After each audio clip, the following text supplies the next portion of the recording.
नमस्कार, न्यूज 18 देख रहे हैं आप। मैं हूं आपके साथ आरजू साईं और मैं हूं आपके साथ मेनका चौधरी। तो चलिए खबर की शुरुआत करते हैं। यूपी उत्तराखंड की बात होगी और सबसे पहले जो बड़ी खबर है कि सूबे में आज कई जगहों पर अलग अलग जगहों पर प्रशासन की कार्रवाई देखने को मिली। बाबा का बुलडोजर चला और जमकर चला।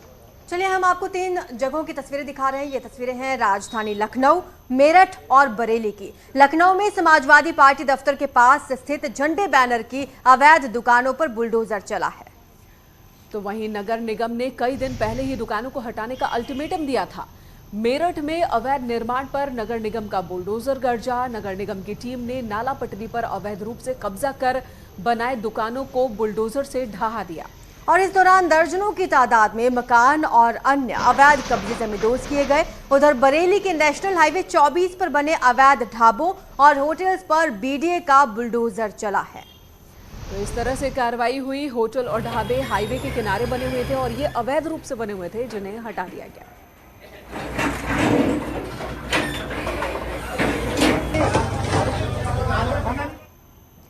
उधर लखनऊ में भी अवैध कब्जे पर प्रशासन की कार्रवाई सामने आई, जब समाजवादी पार्टी दफ्तर के आसपास अवैध दुकानों पर निगम का बुलडोजर गरजा। आपको विस्तार से बता दें, दरअसल यहाँ पर बहुत सारी दुकानें थी। झंडा बैनर बेचने वाली दुकानें थी जो कि अवैध रूप से बनाई गई थी। प्रशासन ने कई बार नोटिस जारी किया था, लेकिन इन्होंने जगह खाली नहीं की, जिसके बाद दुकान नहीं हटाने के बाद आज यहाँ पर प्रशासन की ओर से कार्रवाई देखने को मिली।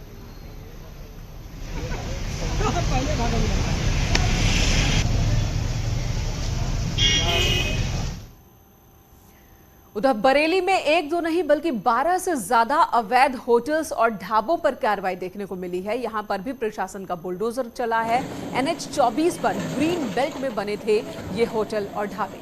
ग्रीन बेल्ट में बिना नक्शा पास कराए ये होटल और ढाबे बनाए गए थे। दरअसल सड़क पर खड़ी गाड़ियों के कारण आए दिन यहां पर दुर्घटनाएं हो रही थी, जिसके बाद लोगों की शिकायत पर प्राधिकरण ने बुलडोजर की कार्रवाई की। और इसी के साथ बरेली में बड़े बाईपास पर ग्रीन बेल्ट में 12 से ज्यादा आलीशान होटलों और ढाबों पर कार्रवाई हुई।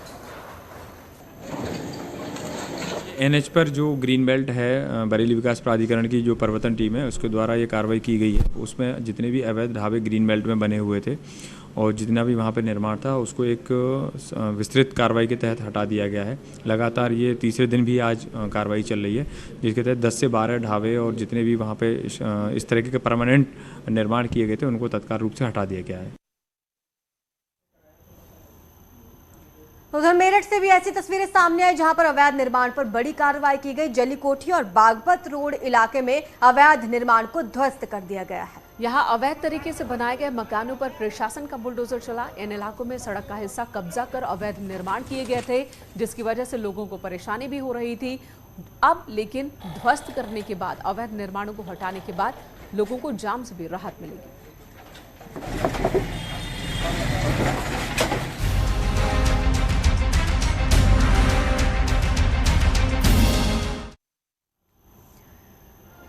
तो बुलडोजर कार्रवाई के बाद अब बात कर लेते हैं ऑपरेशन बाबू साहेब की। जी हां, बाबुओं के खिलाफ ऑपरेशन। आयकर विभाग ने उत्तर प्रदेश में भ्रष्ट अधिकारियों और बाबुओं पर बड़ी कार्रवाई की।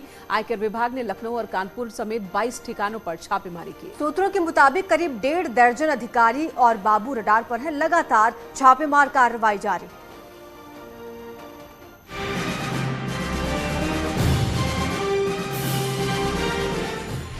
IT की रेड, अधिकारियों में खलबली। ब्यूरोक्रेट्स, उद्यमियों पर छापेमारी। लखनऊ में 10, कानपुर में 10 जगह रेड। आयकर विभाग ने ऑपरेशन बाबू साहब को एक बार फिर शुरू कर दिया है। IT की रडार पर भ्रष्ट अफसर और उद्यमी हैं। इस बार आयकर विभाग ने कुल 22 जगह छापेमारी की है, जिनमें लखनऊ में 10 जगह और कानपुर में 10 जगह पर रेड पड़ी है, जबकि दिल्ली में भी 1 जगह छापेमारी की गई है। कर अपवंचना की सूचना पर इनकम टैक्स की 3 टीमों ने कानपुर के गंगागंज में छापेमारी की शुरुआत की है। इस वक्त जहां मैं खड़ा हूं, राजू चौहान का आवास है, जो पंकी गंगागंज भाग 4 के 29 नंबर प्लॉट में, जहां आप देख सकते हैं कि पुलिस को मुस्तैद किया गया और इनकम टैक्स की 3 टीमें एक साथ यहां कार्रवाई कर रही हैं। कानपुर के गंगागंज और रावतपुर में आयकर टीमों ने छापेमारी की। पूर्व मंत्री बाबू सिंह के करीबी और प्रॉपर्टी के बड़े कारोबारी देश राज के रावतपुर गांव में छापेमारी हुई है। इसके अलावा आईटी टीम ने राजू चौहान के घर और गेस्ट हाउस पर छापा मारा है। बताया जा रहा है कि जमीन से जुड़े मामलों में घालमेल के बाद इस छापेमारी को अंजाम दिया गया। अगर हम सूत्रों की माने तो ज़मीनों से रिलेटेड जो मामला था उसको लेकर यहाँ इनका नाम सामने आया और उसके बाद से आप देख सकते हैं कि फोर्स का भी डिप्लॉयमेंट किया। ये गौरी सदन है जहाँ नाम लिखा है राजू चौहान, सीमा चौहान और राहुल। ये मतलब ये वो आवास है जहाँ इस वक्त इनकम टैक्स की टीम छापेमारी कर रही है। उद्यमियों के अलावा भ्रष्ट अफसरों के ठिकानों पर भी आयकर विभाग की टीमों ने छापा मारा। बताया जा रहा है कि यूपी के कई विभागों में तैनात करीब 1.5 दर्जन अधिकारी अब इनकम टैक्स विभाग के रडार पर हैं।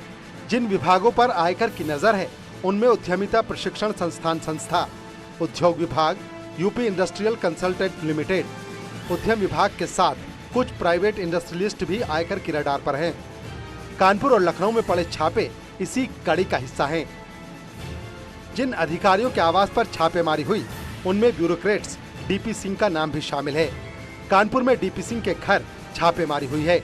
इसके अलावा कानपुर में ही मंगलानी ग्रुप के ठिकानों पर भी छापा मारा गया, जबकि कुछ प्रॉपर्टी कारोबारी भी रडार पर हैं। अगर सूत्रों की माने तो और भी कई जगह पुलिस के साथ इनकम टैक्स की टीम पहुंची, क्योंकि इनका घर, इनका प्रतिष्ठान, इनका एक शोरूम और इसके अलावा गेस्ट हाउस में भी छापेमारी चल रही है। अब जब ये छापेमारी समाप्त होगी तब जाके पता चलेगा कि आखिर वास्तविकता थी क्या। इनकम टैक्स विभाग की ये छापेमारी ऑपरेशन बाबू साहब का हिस्सा है। ऑपरेशन बाबू साहब के पार्ट 1 में 18 जून को लखनऊ, कानपुर, दिल्ली और कोलकाता में छापेमारी हुई थी। ऑपरेशन बाबू साहब के पार्ट 2 में 31 अगस्त को लखनऊ, कानपुर और दिल्ली में छापेमारी हुई। इसके तहत उन भ्रष्ट अधिकारियों पर नकेल कसी जा रही है जो सरकारी योजनाओं में घोटाले कर रहे हैं। फिलहाल छापेमारी जारी है और जल्द ही इस मामले में बड़े खुलासे होने की उम्मीद है। Bureau report, news 18।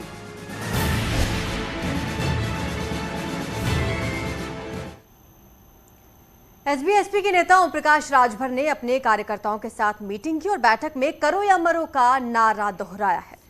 Om Prakash Rajbhar ने समान शिक्षा की मांग की, सरकारी स्कूलों में प्राइवेट स्कूलों की तरह पढ़ाई की मांग की और इसके लिए आंदोलन करने की बात कही। उन्होंने कार्यकर्ताओं से कहा कि ये लड़ाई का वक्त है, सबको एकजुट होने की उन्होंने अपील की और यहाँ पर करो या मरो के नारे लगाए। देश में जब परीक्षा होती है नौकरी के लिए, कोई लड़का वांट भरता है, एक प्राइवेट में पढ़ने वाला, एक सरकारी स्कूल में पढ़ने वाला, तो परीक्षा में पेपर एक आता है। वहाँ ये नहीं कहा जाता है कि प्राइमरी में पढ़ने वाला सरकारी स्कूल में, ये प्राइवेट में पढ़ने वाला है। जब वहाँ भेदभाव नहीं है तो फिर शिक्षा दो तरह की क्यों दी जाती है? एक तरह की शिक्षा, एक समान शिक्षा देश में, प्रदेश में लागू करें। ये बात हम करते रहे। 2 बार पंचायत भी बात नहीं बनी, हमने छोड़ दिया। हमने कहा कि नहीं रहूंगा भैया, जाने दो। फिर आपके बीच में आ गया, फिर बीच में आ गए जो है जुगाड़ बन गया किले जी से, तो भीतर तक खूब भिड़ान हुई। भीतर की बात तो आप नहीं जानोगे, क्योंकि हम अंदर जो लड़ते हैं धीरे धीरे बाहर आता है। हम लोग जो लड़ाई लड़ रहे हैं, महात्मा ज्योतिबा फूले ने जो पावर दिया है शिक्षा का, जो पाठ्यक्रम प्राइवेट स्कूल में है वो पाठ्यक्रम सरकारी स्कूल में भी लागू होना चाहिए। चलिए बात डिप्टी सीएम केशव प्रसाद मौर्य की कर लेते हैं। उन्होंने कानून व्यवस्था को लेकर एक बार फिर से अखिलेश यादव पर निशाना साधा। उन्होंने कहा कि अखिलेश यादव का संबंध सिर्फ समाजवादी पार्टी के गुंडों, अपराधियों और माफियाओं से है, इसीलिए उन्हें वही लोग मिलते हैं। देश में जाति के आधार पर भेदभाव को लेकर अखिलेश यादव के बयान पर उन्होंने प्रतिक्रिया दी और डिप्टी सीएम ने कहा कि जिन्होंने जाति के आधार पर भेदभाव किया वो राजनीति से विदा हो गए। एसपी पिछड़ों के नाम राजनीति करती है और सत्ता में आने के बाद पिछड़ों को ही भूल जाती है, लेकिन अब ये प्रदेश की राजनीति में चलने वाला नहीं है। अखिलेश यादव जी का संबंध केवल समाजवादी पार्टी के गुंडों, अपराधियों, माफियाओं, दंगाइयों से है।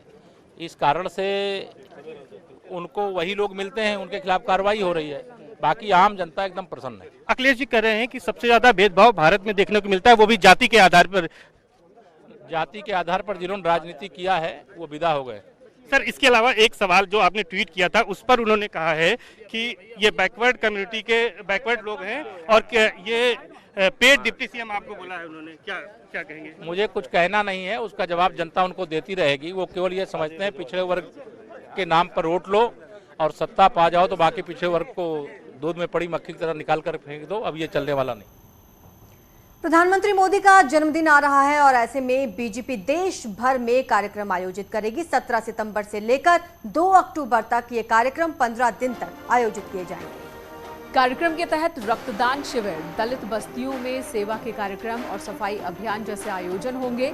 पार्टी ने इसके लिए महासचिव अरुण सिंह की अगुवाई में एक कमेटी बनाई है। इस मौके पर युवा मोर्चा और किसान मोर्चा भी कार्यक्रमों का आयोजन करेंगे। और अब खबर गाजीपुर से, जहां पर एक नाव हादसे का शिकार हो गई है और इस हादसे में 2 दर्जन से ज्यादा लोग जो नाव पर सवार थे वो भी पलट गए हैं। तो आपको बता दें कि नाव हादसे में 7 लोग डूब चुके हैं। 2 लोगों के शवों को हालांकि बरामद कर लिया गया है। नाव में 5 बच्चे भी सवार बताए जा रहे हैं। लापता हैं ये बच्चे और तलाश इनकी लगातार की जा रही है। पशुओं के लिए चारा लेकर जा रहे थे ये सभी।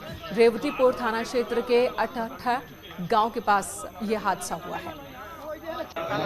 2 दर्जन से ज्यादा लोग नाव पर सवार थे बताया जा रहा है। पशुओं के लिए चारा लेने के लिए ये गए थे और तभी नाव हादसे का शिकार हो गई है। जो दुख की बात है कि बच्चे भी इस नाव पर सवार थे।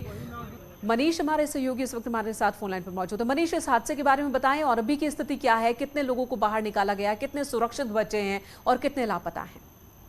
देखिए, आपको बता दें कि ये पूरा मामला गाजीपुर के रेवतीपुर थाना क्षेत्र के अठठा गांव का है, जहां पर गंगा में आई बाढ़ का पानी फैला हुआ है और इसी बाढ़ के पानी में नाव पे सवार होकर करीब 2 दर्जन लोग थे, जिसमें कुछ बच्चे भी थे, कुछ महिलाएं भी थीं और कुछ पुरुष भी थे, जो पशुओं के चारे को लेकर अपने गांव की ओर जा रहे थे। नाव छोटी थी और एक गहरे पानी में नाव अचानक पलट गई, जिसमें 7 लोग डूब गए हैं। कुछ लोगों को सुरक्षित बाहर निकाल लिया गया था। डूबे हुए लोगों में 2 लोगों के शवों को बरामद कर लिया गया है, लेकिन अभी भी 5 ऐसे बच्चे हैं जो उस पानी में डूबे, लेकिन अभी उनकी तलाश जारी है। ना ही उनके शव बरामद हुए हैं, ना ही उनके बारे में कोई पता चल रहा है। जी, धन्यवाद मनीष पूरी जानकारी देने के लिए। और इस हादसे की वजह क्या रही ये जांच भी जरूरी है कि क्या क्षमता से ज्यादा लोग नाव पर सवार थे या फिर कोई और वजह रही हादसे की।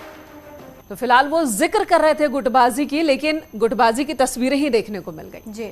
और अगली खबर, शिवपाल यादव ने सफाई की दुर्दशा के लिए अखिलेश यादव को जिम्मेदार ठहराया है। एक बहुत बड़ी बात उन्होंने और बहुत बड़ा आरोप उन्होंने लगाया है। शिवपाल यादव ने आरोप लगाते हुए ये भी कहा कि अगर अपनी सरकार होती तो ये दिन नहीं देखना पड़ता। शिवपाल यादव विधानसभा चुनाव में केवल 1 सीट दिए जाने से भी काफी मायूस दिखे। साथ ही उन्होंने कहा कि अगर हर मंडल में 1-1 विधानसभा सीट भी दे देते और एक हेलीकॉप्टर दे देते तो भी हर विधानसभा में 20-20 हजार वोट बढ़ जाते। तो समाजवादी पार्टी की सरकार न बनने पर सैफई मेडिकल यूनिवर्सिटी की दुर्गति हो रही है, ये भी उन्होंने जिक्र किया है और इसी तरह के कई बयान उन्होंने दिए हैं। कि नहीं कारणों की वजह से तो हो गया, कोई तो कारण तो सबको पता ही हो गया। क्यों सरकार नहीं बनी? क्यों नहीं बनी बताओ? हमने तो तसल्ली कर ली थी 1 ही सीट पे। अब तो नहीं बना पाए तो मैं क्या करूं?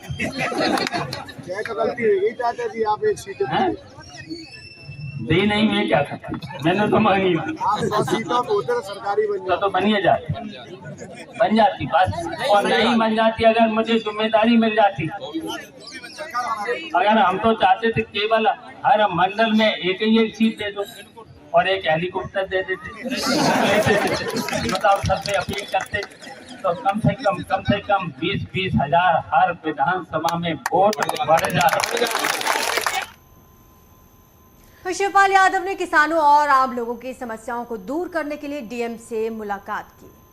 उन्होंने डीएम से तहसीलों में जारी रिश्वतखोरी और काम कराने के लिए आने वाले लोगों को परेशान करने का आरोप लगाया और इसके बाद शिवपाल सिंह यादव ने भ्रष्टाचार के खिलाफ आंदोलन का ऐलान भी किया है। उन्होंने कहा कि अगर किसानों और जनता की समस्याएं समय से ना सुलझी तो हम लोग सड़कों पर उतरेंगे और जेल भरो आंदोलन भी चलाएंगे। ये सप्लाई इंस्पेक्टर हैं क्या इस तरह के? वो काफी गोलमाल उनके साथ। तो वही तो बस समस्या रखी है, पूरे जिले की रखी है और मैंने ये भी कहा कि अब तहसीलों पर अगर ये समस्या हल नहीं होती है, अगर किसी गरीब को, किसान को परेशान अगर किया गया तो फिर तहसीलों पर प्रगतिशील समाजवादी पार्टी अब धरना देगी, प्रदर्शन करेगी, हाँ, चाहे जेलें भरना पड़े, जो पुराना हम लोगों का रास्ता था, जेलें भरना पड़े। तो अब ये काम शुरू बहुत जल्दी करेंगे। तो एक तरफ अखिलेश यादव पर जमकर निशाना साधा, उनकी रणनीति को ही गलत ठहराया, विधानसभा में मिले चुनाव के लिए जिम्मेदार ठहराया, तो नतीजों के लिए जिम्मेदार ठहराया, तो दूसरी तरफ एक्टिव दिख रहे हैं शिवपाल यादव। और चलिए खबरों में आगे बढ़ते हैं। एसीएस होम अवनीश अवस्थी आज रिटायर हो गए हैं, उनकी जगह संजय प्रसाद को अतिरिक्त प्रभार सौंप दिया गया है। संजय प्रसाद को एसीएस होम का अतिरिक्त प्रभार दिया गया और इस मौके पर अवनीश अवस्थी ने विभाग के अधिकारियों से बात की और कहा कि यूपी में आज कानून व्यवस्था पर लोगों का विश्वास बढ़ा है।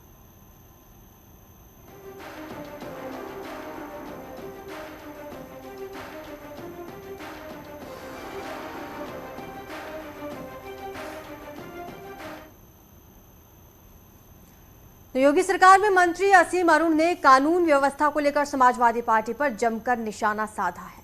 असीम अरुण ने कहा कि पहले की सरकारों के दौरान लोग सूरज डूबने के बाद घर से बाहर निकलते तक नहीं थे और अब प्रदेश में बेटियां सुरक्षित हैं। सुरक्षा के कारण प्रदेश में व्यापार भी बढ़ा है। लूट, डकैती, फिरौती के आंकड़ों में कमी आई। साल 2021 के लिए अपराध के आंकड़े जारी कर दिए हैं। यूपी सरकार के लिए थोड़ी खुश होने जैसी बात है, चूंकि वो आंकड़े उनको सपोर्ट करते हुए दिखाई दे रहे हैं। बात करने के लिए हमारे साथ उत्तर प्रदेश सरकार में मंत्री और पूर्व आईपीएस जो यूपी एटीएस, यूपी 112 के चीफ रह चुके हैं, कानपुर के पुलिस कमिश्नर रह चुके हैं, असीम अरुण हमारे साथ हैं। असीम सर, आप कैसे देखते हैं, पहले आपका इंटरप्रिटेशन क्या है? अपराध का परसेप्शन जो है वो आंकड़े से ज्यादा महत्वपूर्ण है। सड़क पे क्या है, नागरिकों को क्या महसूस हो रहा है, और अपने आसपास हम रोज देखते हैं किस प्रकार उत्तर प्रदेश की सड़कें सुरक्षित हुई हैं। लखनऊ या किसी भी नगर में, देहात में आज आपको सूर्यास्त के बाद निकलने में डर नहीं लगता। हमारी बच्चियां भी आराम से अपनी स्कूटी से रात को 9 बजे 10 बजे कोचिंग से पढ़ के लौट आती हैं। इसी प्रकार देखिए आप, बिजनेस में इन्वेस्टमेंट इतना बढ़ा है, क्यों? क्योंकि मूल कारण सुरक्षा व्यवस्था हमारी अच्छी हुई है। यही चीजें हमारी आंकड़े में परिलक्षित हो रही हैं। आंकड़े अपराध के बता रहे हैं और मुझे बड़ी खुशी है कि इस बार लगभग पूरा मीडिया अपराध की दर का विश्लेषण कर रहा है, ना कि कुल आंकड़े, क्योंकि उत्तर प्रदेश सबसे बड़ा प्रदेश है तो कुल आंकड़े में तो हम ज्यादा होंगे ही। अपराध की दर की अगर हम बात करें तो जो मुख्य अपराध हैं, लूट के हैं, डकैती के हैं, फिरौती हेतु अपहरण है, इसमें हम लगभग सबसे नीचे पूरे देश में हैं। 36वें स्थान पे हम लोग आ रहे हैं। साथ साथ जो सकारात्मक कार्रवाई है, महिला अपराध में सजा है, साइबर क्राइम की सजा है, शस्त्र की बरामदगी है, इसमें हम लोग नंबर 1 पे आ रहे हैं कुल मिलाकर के। और इसी बीच बड़ी खबर आ रही है, अवनीश अवस्थी को बड़ी जिम्मेदारी मिल सकती है। एसीएस होम पद से आज ही रिटायर हुए हैं अवस्थी, और इसी बीच बड़ी खबर यह कि उनको बड़ी जिम्मेदारी मिल सकती है। अवनीश अवस्थी को चेयरमैन यूपीडा बनाए जाने की चर्चा चल रही है। सीएम के चीफ एडवाइजर बनाए जाने की भी चर्चा चल रही है। अवनीश अवस्थी जो कि आज ही रिटायर हुए और आज रात पार्टी भी है, रिटायरमेंट की पार्टी, और इसी बीच जो बड़ी खबर आ रही है कि एक बड़ी जिम्मेदारी अवनीश अवस्थी को मिल सकती है।